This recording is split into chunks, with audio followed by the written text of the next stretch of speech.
Good evening, and welcome back to another episode of Friday Night Fireside Chats.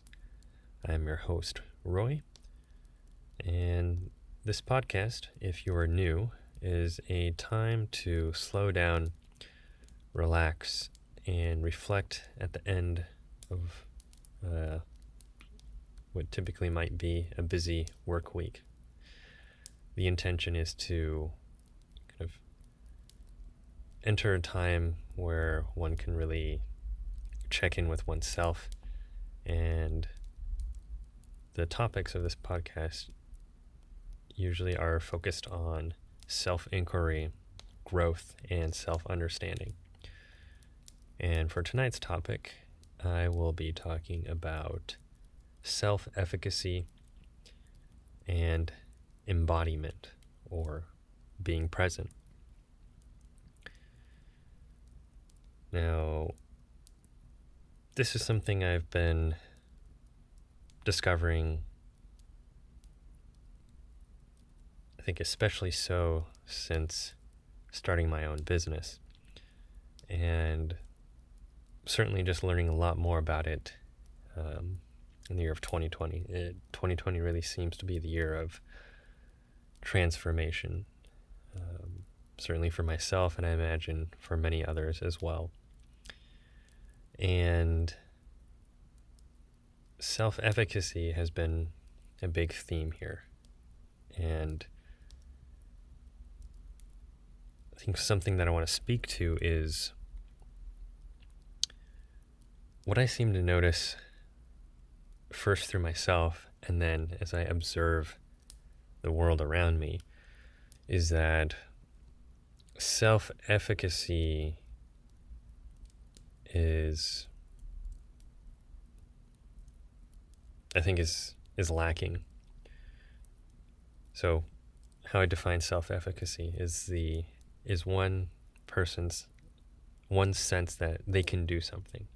So the mindset is I can do this. And I think that sort of mentality is lacking nowadays. And with it has come a sort of outsourcing of an individual's own power and sense of agency. And I think there's some sort of connection between the gradual erosion of self-efficacy and technology and entertainment, AI, artificial intelligence, and robots. And so I think one place I would like to just start off the top of my head would be let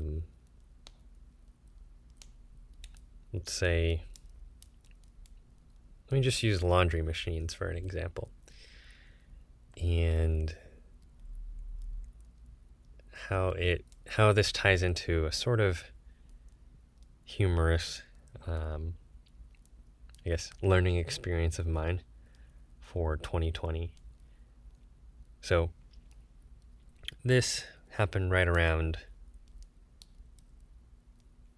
when was this? This was January 2020. So before the pandemic really hit, and we had the corresponding lockdowns and quarantine response. So what happened was, when was this?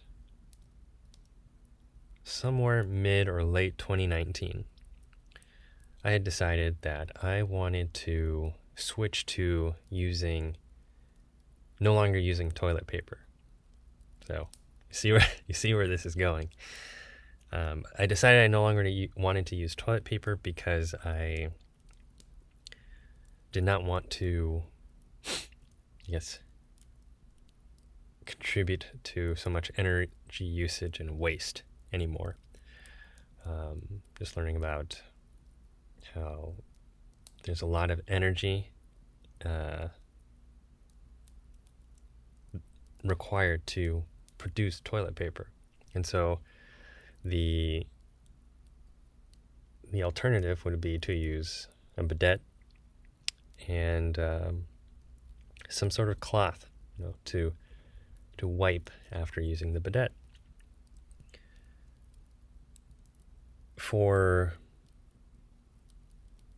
But for that, whenever I started that, I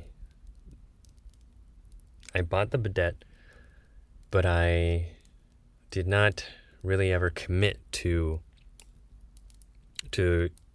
buying the cloths and completely switching over to using a bidet, because I had the bidet, a portable bidet, and I had that was it.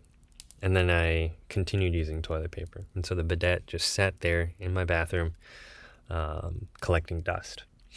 And that changed come January 2020, because that was, I think, one of the New Year's intentions that I had set for myself. I was like, okay, I'm going to go completely toilet paperless.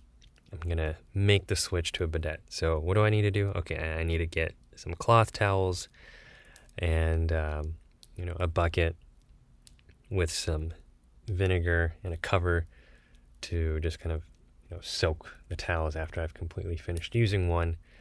And then once I've used them all, then, okay, throw them into the laundry and so forth, so on and so forth. And so I did it. Come January 2020, made the switch and realized very quickly that, this isn't that bad. And it always seems to be the getting started portion. But after I get started, then, things take off. It's like a plane taking off on the runway.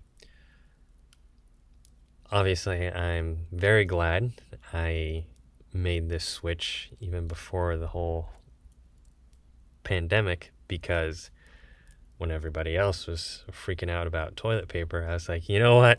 I'm just chilling. I'm just chilling, and good luck to y'all. And some people in that desperate moment made the switch to bidet, and the bidet sales started to skyrocket. But that's just an example of doing something that it's not necessarily I didn't know how to do it. It was more so perhaps an initial bit of squeamishness, like, ew, this is disgusting or nasty, and inconvenience. I think oftentimes it's more so inconvenience and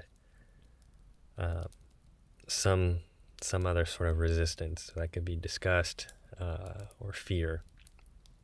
But got over that, and to me that was a very simple experience of self-efficacy. I did it, and I can do this. Now, at the very beginning, I said laundry machines, right? So how that ties into this. Laundry machines, wonderful, great invention. I can throw things into the laundry, and then when the machine is doing its work, cleaning my clothing, I can do something else. I can read a book, I can go online, I can check my email, what have you. But prior to this, it was people just hand wash all their clothes. We had the because we've been so long without it, I don't even remember what it's called. But this board with ridges to scrub and wash the clothes on. And yeah, it was all done by hand. And there's a manual labor that goes into it. And that's an example of, to me anyways, self-efficacy. You can do this, and you are doing it. I am physically washing my clothes with my hands. But now we have the luxury of laundry machines doing that work for us.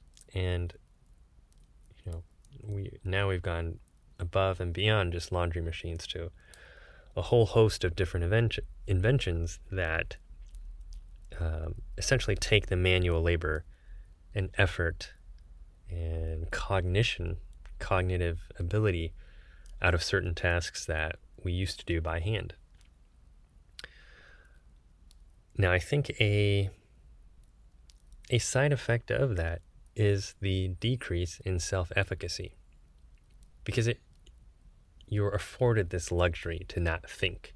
You're afforded this luxury to focus on something else. So with a laundry machine, like when it's in its cycle for whether it's a 15 or 30 minute or 60-minute cycle, I can use that time to do something else. And I'm not thinking about my clothes because I'm thinking, well, when the machine stops or it beeps, like that's all. All I have to do is just hang the clothes up. Now, there's something to the not having to think about it that I think takes a person out of being present and being embodied. There's a pathway then to, I guess, what's the word I'm looking for? Your attention, effort, and I think the word is proprioception. It's like and if I'm wrong, forgive me for that, but I think proprioception, if I recall, the definition is like your ability to sense your orientation in space. So other objects and your spacing in relationship in regard to those objects, whether you're on flat land or you're on slightly bumpy land, when you're upside down, things like that. So spacing and awareness of spacing. I think a person's sense of proprioception is also diminished and eroded when that awareness and that effort is outsourced to something else. Because if say I'm afforded that luxury to not have to think about my clothes when it's in the laundry machine, and I check my emails or check social media, that is more that's a completely different state of mind and state of being. It's more heady and ethereal, if you will, because email, right, and social media, they don't exist in some sort of physical location. It's like they are in the interwebs, this collective ether somewhere out here, in the cloud or something. And I'm not really so much grounded in my feet and present in my physical body when I'm doing those things. It's kind of like, if you think about watching a movie. If you're really engrossed in a movie, you're not thinking, oh, here I'm physically located in this movie theater or wherever I am watching a movie. You're completely engrossed, and it's like you don't exist for a while, but your consciousness is just following this narrative being told in this movie. So that's setting the stage, right? I'm just setting the stage for a simple example with a laundry machine, a use of a bidet, and how that can create a sense of self-efficacy. Now the next part of that is I made a conscious decision to wash my towels that I wipe my butt with by hand. And the reason I wanted to do that was because I wanted to be very present, embodied with my own self, the use of a bidet, and then wiping with these towels, and then hand washing these towels that, if you were to look at them, right, it's the towels are dark blue, so you can't really see anything. But there's definitely some poop particles for sure. And I didn't think about that whole activity. It's like, I'm so gonna enjoy this, washing my poopy towels. It was more a decision to, strangely, kind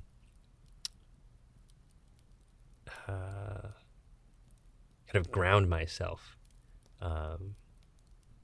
to really bring myself back down to the earth, very gritty, because it's not a clean, thing. It's very much dealing with, the bodily waste stuff and things we don't ever want to think about. Like, we poop and pee, and sometimes we vomit, snot, pus, all this other stuff. Like we actively try to avoid that and be as averse to these things. And to me, I was like, nope, I want to plunge directly into that. And it's really hard to put into words the feeling behind that. I think the best way I can describe it is where I see myself at times and the world at large in modern society. And especially in, large cities and developed areas, I think it's way easy for us to get caught in this sense of self-importance of like, we're these big-minded people and we're doing big and great things. And with that comes an inflated sense of importance and ego that all the more menial things or subtle or seemingly insubstantial things we look down on is like, that's so meager. Like that's, the plebes, they're the ones who do that, or the grunt workers, they're the ones who do that. And I think that is actually a distorted view of reality. And with that, people have lost a sense of actual self-efficacy and true groundedness, being a grounded feet on the earth, and in tune with nature and the beauty and grittiness of nature. And so to me, I wanted to bring myself closer to that. This sense that I'm not some inflated, elevated being, but I am someone who is able to experience both. I have my feet down here on the earth and my head in the heavens, and my heart connecting both. And through that, being able to live a more embodied life where I can see the significance and beauty in everything, versus elevating certain things and then just putting down other things. And so when I decided, I'm going to wash my poopy cloths, and I did, something about that felt very significant. I won't say it was like a magical feeling, but it was poignant. It was poignant to do that And there was kind of a sense of, hey, I'm remembering where I come from. I'm not forgetting where I come from. And, if you want to stick with this analogy, I've come from poopy cloths, as a baby. As a baby, I made many poopy cloths, or maybe not cloths, but poopy diapers at the very least. And, it's not a particularly beautiful thing, as I think most parents would attest to. They don't change their baby's diapers with a sense of, there's such beauty in this pile of steaming poop in this diaper that I'm changing. It's like, no, I'm about to throw up, and I gotta get this out as soon as possible. How did you even make this big of a dump in here? You're just a little baby, right? So it's very bringing a person back down to their, down to some roots, down to the earth and grittiness. And I think when a person is able to work with that,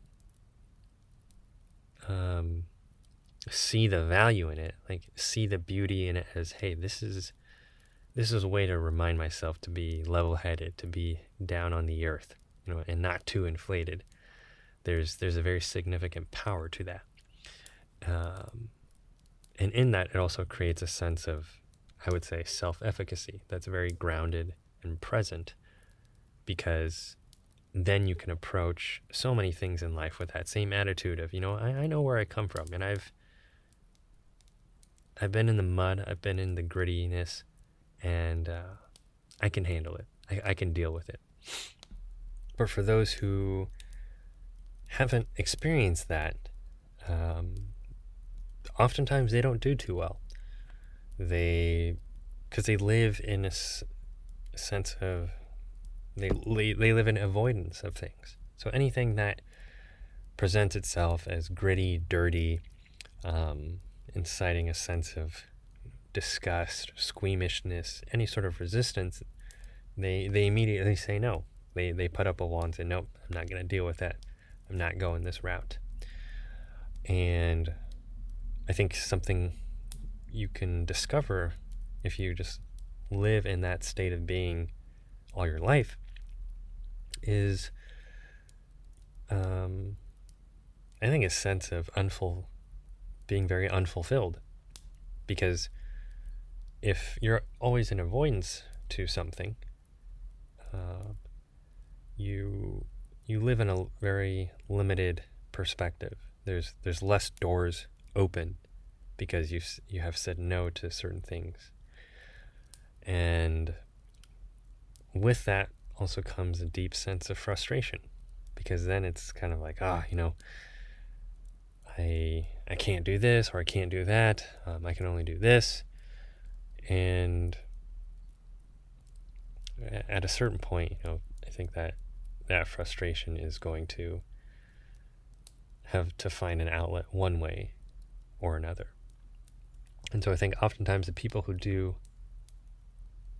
well in life are the ones who are able to experience a sense of self-efficacy, that they can do it, and being able to experience and feel that in situations that aren't always the most glamorous, but can be very dirty and gritty.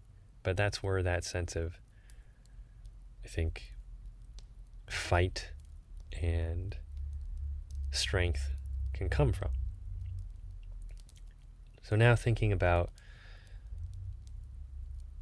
this, this lack of self-efficacy that I perceive in modern society, and I have also perceived in myself, I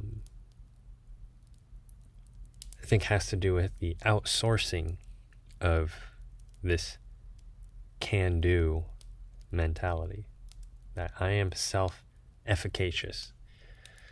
And how that outsourcing happens, I think, is tie closely to the example I gave of the laundry machine and the bidet and the poopy cloths, is that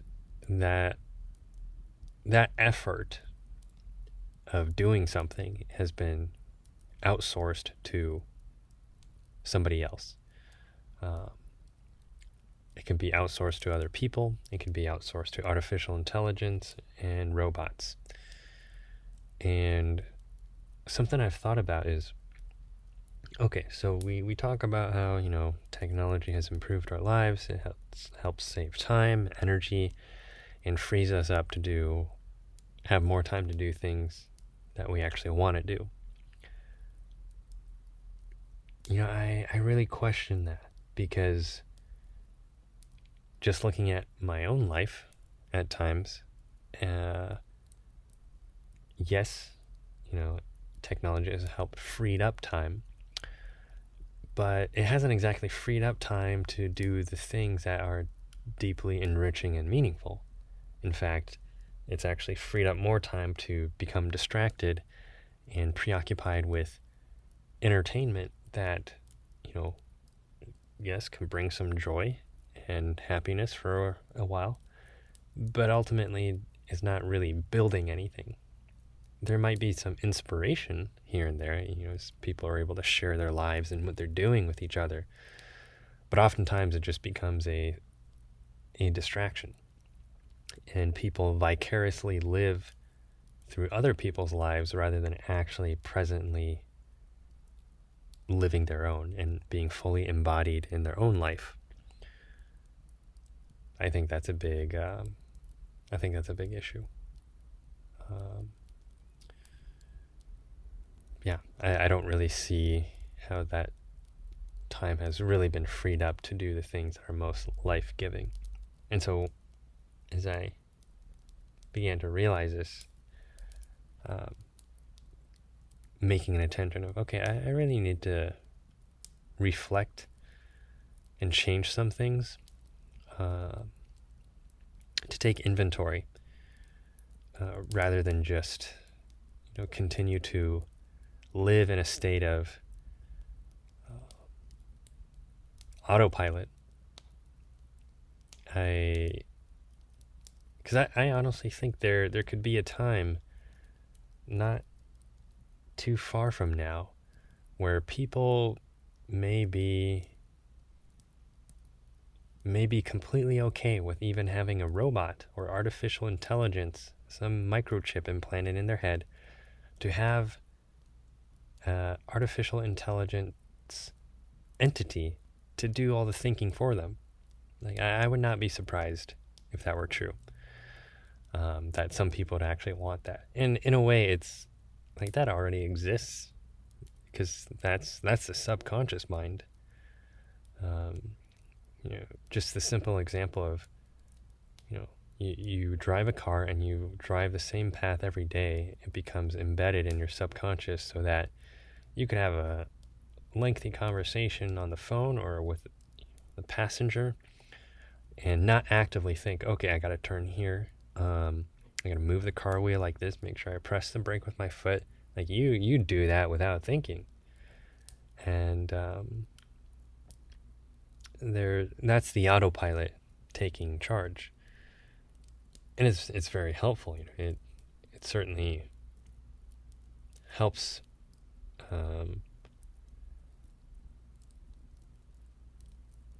free up our consciousness to be focused on something that might require more executive function.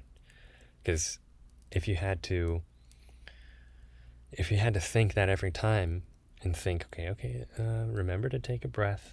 Okay, inhale and exhale. Like, you wouldn't get much done. But I think there's some sort of balance there between being able to do enough things with repetition. It's been programmed into the subconscious, and so that you can do it subconsciously. But you can also be aware that you're subconsciously doing something, as opposed to unaware that you're subconsciously doing something. And I think that's the thing that I'm speaking of when I talk about presence and embodiment, and that being tied to self-efficacy. Because I don't get the sense that many people are very present and embodied these days. Like, I think people live up in their heads, and in a place of distraction versus really having their feet connected to the earth and present with every aspect of their life. This sense that I'm in it and I'm doing it.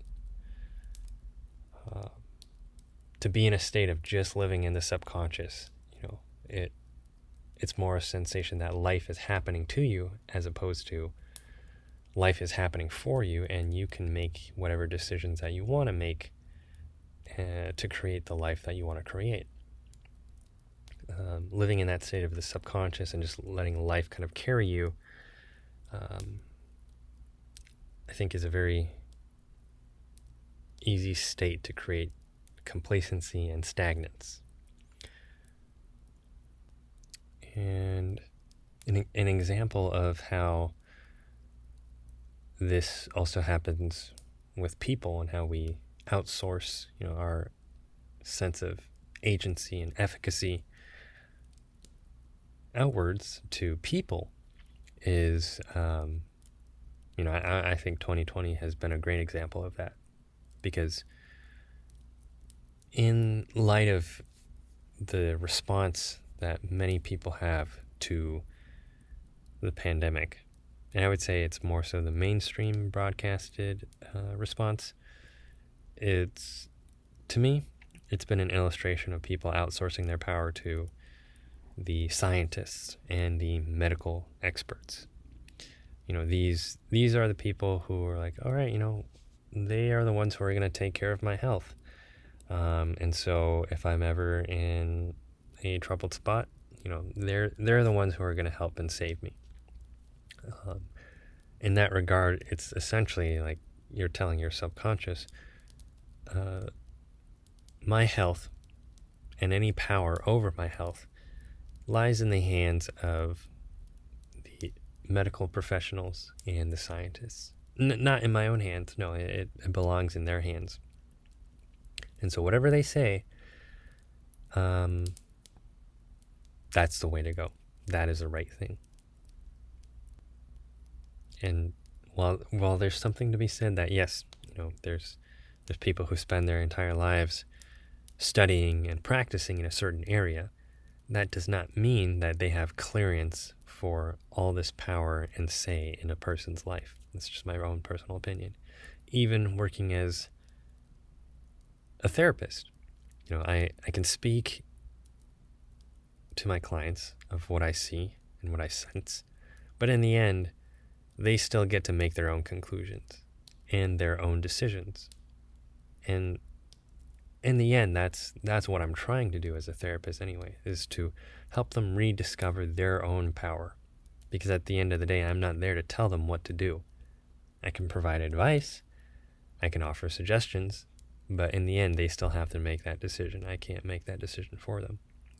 But I think that's what so many people are doing nowadays, is that they're asking somebody else to make the decision for them. They want somebody else to take care of them.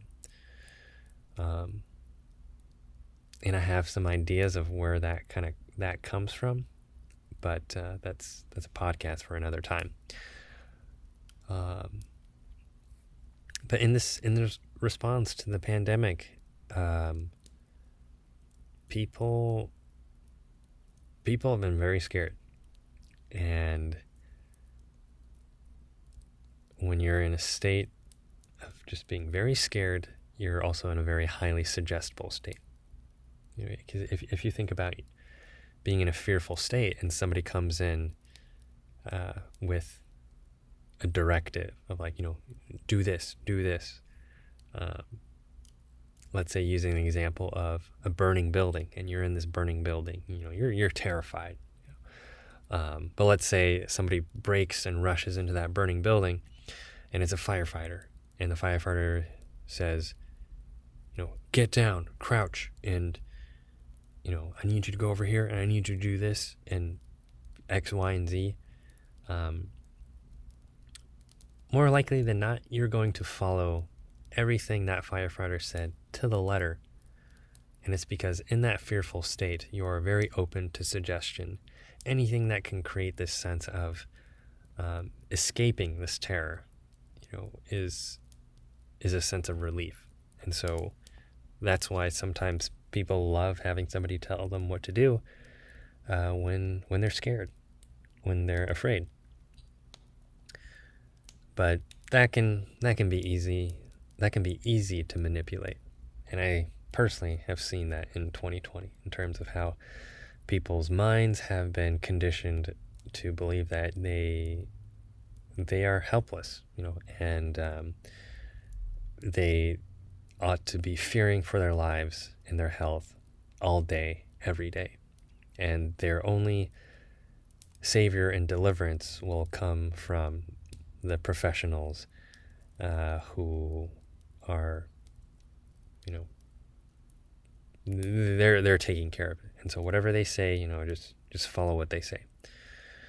And there's many people who are speaking out against that, but that certainly is not the mainstream, because the mainstream media has their own interests, and whoever owns them gets to direct what the message is. And there's little profit in empowering people, and I think that's frankly incredibly sad and twisted. Media, if anything, finds its profit in fear, gossip, and disempowering you, so then they can sell you shit.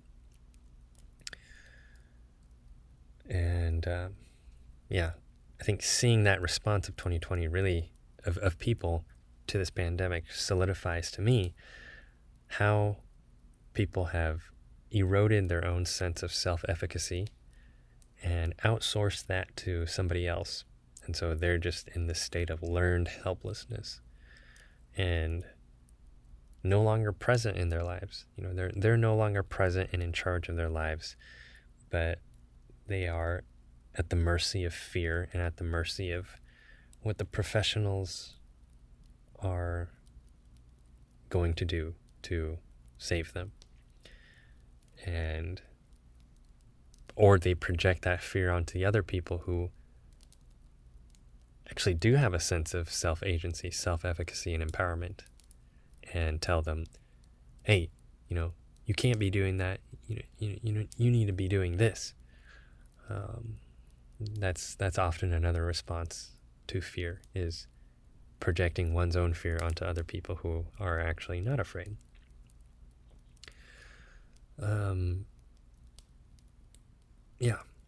And so how do people want to deal with this? That's a question I want to pose out there for each person to answer on their own, is how do you want to deal with this? If you are aware of how you have given away your own power in your life, and how you have eroded your self-efficacy by outsourcing, your ability to do something to technology or to other people. I think for myself, the answer to how I want to deal with that is, one, just personal responsibility. I'm the one who can do the research. I'm the one who can make changes. So if it's in terms of health, all right, I can learn about diet and food. I can learn about optimal function for my cells, how food and water play into that, and exercise and sleep. Or let's say fixing something that's broken.